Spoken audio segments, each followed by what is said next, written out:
बच्चों, अब हम लोग पढ़ेंगे आयनिक साम्य।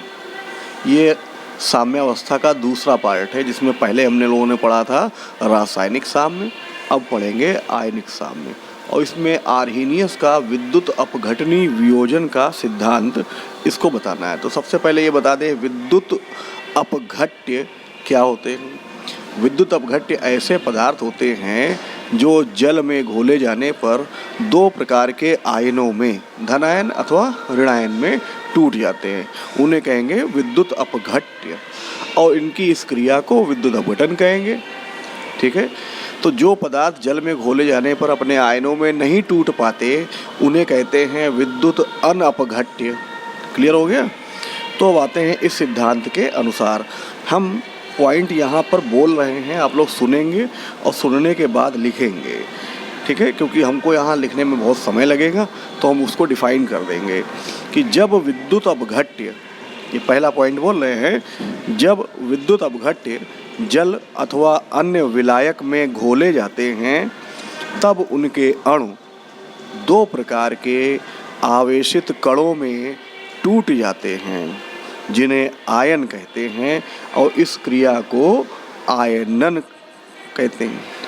ठीक है, फिर से बोल दे रहे हैं, जब विद्युत अपघट्य जल अथवा अन्य विलायक में घोले जाते हैं, तब उनके अणु दो प्रकार के आवेशित कणों में टूट जाते हैं, जिन्हें आयन कहते हैं, और यह क्रिया आयनन कहलाती है। जैसे एक उदाहरण लेते हैं, हमने एक पदार्थ लिया है AB। इसको जब जल में घोलते हैं तो एक धनायन और B ऋणायन बनता है, अथवा इसकी जगह पर हम NaCl भी ले सकते हैं। जब ये जल में घोला जाएगा तो Na धनायन और Cl ऋणायन बनेगा। दूसरा पॉइंट इसमें है कि धन आवेशित कणों को, ये जो है धन आवेशित कण, इनको धनायन और ऋण आवेशित कणों को ऋणायन कहते हैं। इन कणों पर आवेश की मात्रा एक दूसरे के बराबर किंतु विपरीत होती है। फिर से बोल रहे हैं दूसरा पॉइंट कि धन आवेशित कणों को धनायन, ऋण आवेशित कणों को ऋणायन कहते हैं, और इन पर आवेश की मात्रा एक दूसरे के बराबर किंतु विपरीत होती है। समझ में आ गया। इसके बाद धनायन ऋणायन को आकर्षित कर उदासीन अणु बना लेता है, अर्थात आयनन एक उत्क्रमणीय अभिक्रिया है। यानी इसकी अग्र अभिक्रिया क्या है, अणु से बनते हैं आयन, और ये आयन पुनः आपस में मिलके उदासीन अणु बना लेते हैं, तो यह क्रिया एक उत्क्रमणी हो गई। तो हम फिर से बोल रहे हैं कि धनायन ऋणायन को आकर्षित कर उदासीन अणु बना लेते हैं, अतः आयनन एक उत्क्रमणीय अभिक्रिया है, जिसमें अणुओं तथा आयनों के मध्य एक साम्यावस्था स्थापित हो जाती है। कैसे हो जाती, इस क्रिया के आधार पर देखें। फिर से लिखेंगे, जैसे NaCl, ये इस पॉइंट पे लिखेंगे, थर्ड पॉइंट में। ठीक है, NaCl gives out Na ion plus Cl ion. तो द्रव्य अनुपाती क्रिया के नियम से हम K निकालेंगे।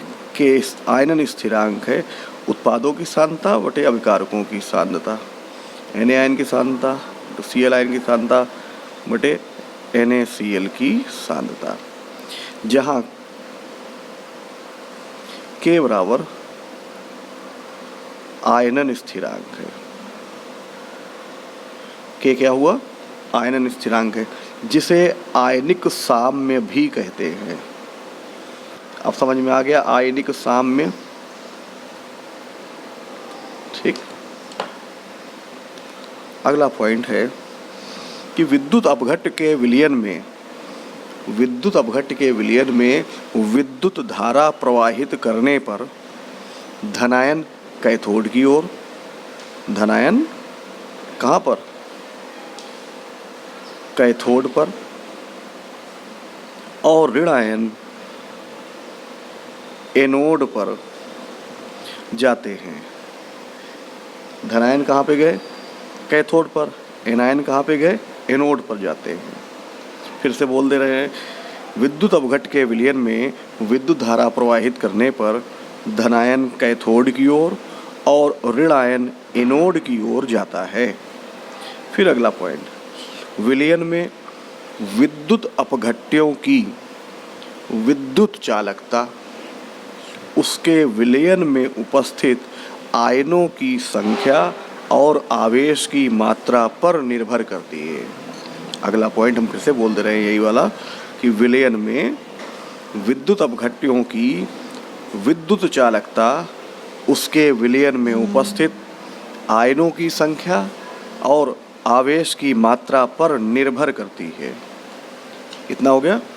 फिर अगला पॉइंट, विलयन में विद्युत अपघट्य का आयनन पूर्ण रूप से नहीं होता है,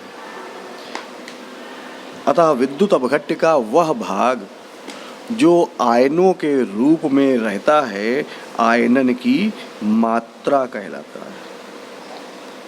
आयनन की मात्रा उसे हम कहेंगे अल्फा बराबर आयनों में वियोजित अणुओं की संख्या बटे कुल अणुओं की संख्या। कुल अणुओं की संख्या।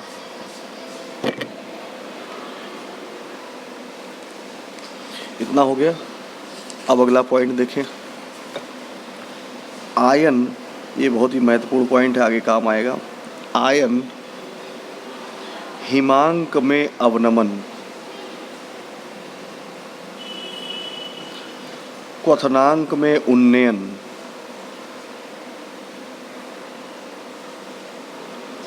क्वथनांक में उन्नयन और वाष्प दाब में अवनमन तथा परासरण दाब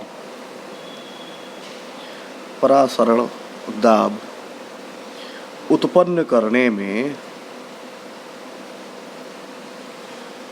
अणुओं के समान व्यवहार करते हैं। अणुओं के समान व्यवहार करते हैं। अतः एक अणु से दो आयन उत्पन्न करने वाले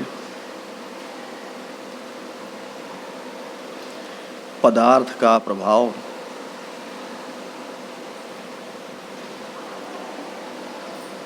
विद्युत अनअपघट्य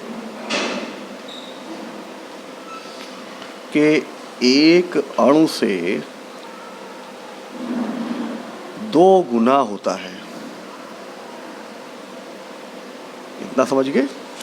हम इस पॉइंट को बहुत ही फिर से बता दे रहे हैं, इम्पॉर्टेंट पॉइंट है कि आयन हिमांक में अवनमन, क्वथनांक में उन्नयन, वाष्प दाब में अवनमन और परासरण दाब उत्पन्न करने में अणुओं के समान व्यवहार करते हैं। अतः एक अणु से 2 अणु उत्पन्न करने वाले पदार्थ का प्रभाव विद्युत अनअपघट्य के एक अणु से 2 गुना होता है। क्लियर हो गया।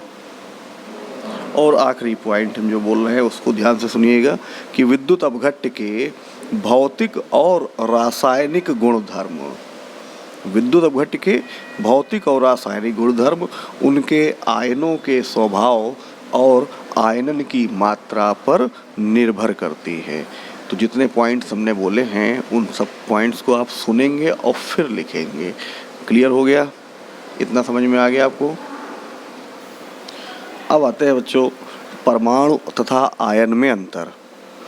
तो हम पहले इस तरफ सोडियम परमाणु का एक उदाहरण ले लेते हैं, इस तरफ सोडियम आयन का उदाहरण ले लेते हैं। क्लियर हो गया। अब यहाँ पर परमाणु है क्या कि जितने भी परमाणु होते हैं वो उदासीन होते हैं। तो पहला पॉइंट है कि सभी परमाणु उदासीन होते हैं। सभी परमाणु उदासीन होते हैं। क्यों होते हैं? क्योंकि इनमें इलेक्ट्रॉन और प्रोटॉनों की संख्या बराबर होती है। ठीक है। क्योंकि अब हम यहाँ पर देखते हैं सोडियम का, क्योंकि सोडियम परमाणु में 11 प्रोटॉन और 11 इलेक्ट्रॉन होते हैं। क्लियर हो गया? अब हम यहाँ पर देखेंगे आयन, तो सभी आयन धन या ऋण आवेशित होते हैं। इतना समझ गए? सभी आयन धन या ऋण आवेशित होते हैं। जैसे Na आयन, हम इस धन आयन में देखेंगे Na आयन में 10 इलेक्ट्रॉन तथा 11 प्रोटॉन होते हैं। अब अगला पॉइंट, ये पहला पॉइंट आपको समझ में आ गया कि सभी परमाणु उदासीन होते हैं। क्यों होते हैं? क्योंकि सोडियम परमाणु में 11 प्रोटॉन और 11 इलेक्ट्रॉन होते हैं, जबकि जितने भी धन आयन होते हैं या तो वो धन आयन होंगे अथवा वे ऋण आयन होते हैं। जैसे Na आयन में 10 इलेक्ट्रॉन तथा 11 प्रोटॉन होते हैं। अब अगला पॉइंट देखें कि अक्रिय गैसों को छोड़कर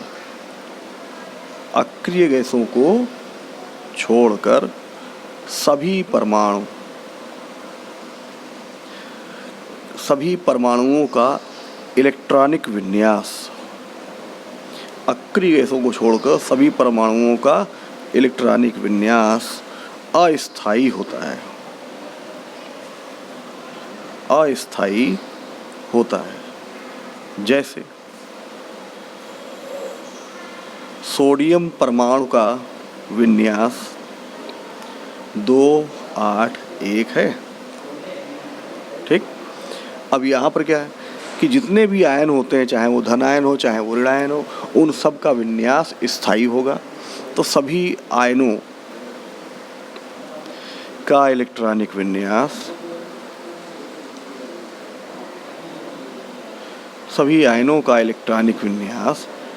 स्थायी होता है। जैसे सोडियम आयन का विन्यास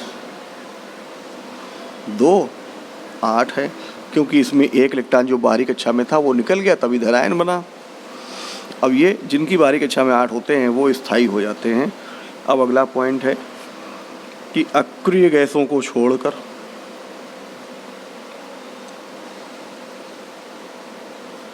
सभी परमाणु क्रियाशील होते हैं। केवल अक्रिय गैसें क्रिया नहीं करती हैं, बाकी अक्रिय गैसों को छोड़कर जितने भी परमाणु हैं वो सब अपने आप को स्थायी बनाने के लिए क्रियाशील होते हैं। ठीक है? अक्रिय गैसों को छोड़कर सभी परमाणु क्रियाशील होते हैं। जैसे सोडियम जल से क्रिया कर हाइड्रोजन गैस देता है। ठीक है? अब कैसे देगा ये क्रिया देखें। 2Na प्लस 2HOH, यहाँ से ये H2 निकाल लेते हैं, उड़ गई। 2Na 2OH मिलके बनेगा 2NaOH। ठीक है? अब इसमें देखें पॉइंट कि सभी आयन, क्योंकि बाहरी कक्षा में 8 इलेक्ट्रॉन हो जाते हैं तो अक्रिय हो जाते हैं। सभी आयन अक्रिय होते हैं, किंतु विपरीत आवेशित आयनों से, जैसे धनायन ऋणायन से, किंतु विपरीत आवेशित आयनों से आकर्षित हो जाते हैं। ठीक है? तो इनके बीच में स्थिर वैद्युत आकर्षण बल बन जाता है। जैसे Na आयन जल से क्रिया नहीं करता, ठीक, किंतु यह Cl आयन से आकर्षित हो जाता है और आयनिक यौगिक जैसे NaCl, Na plus Cl ion, इससे बन जाता है NaCl। इतना समझ में आ गया सबको?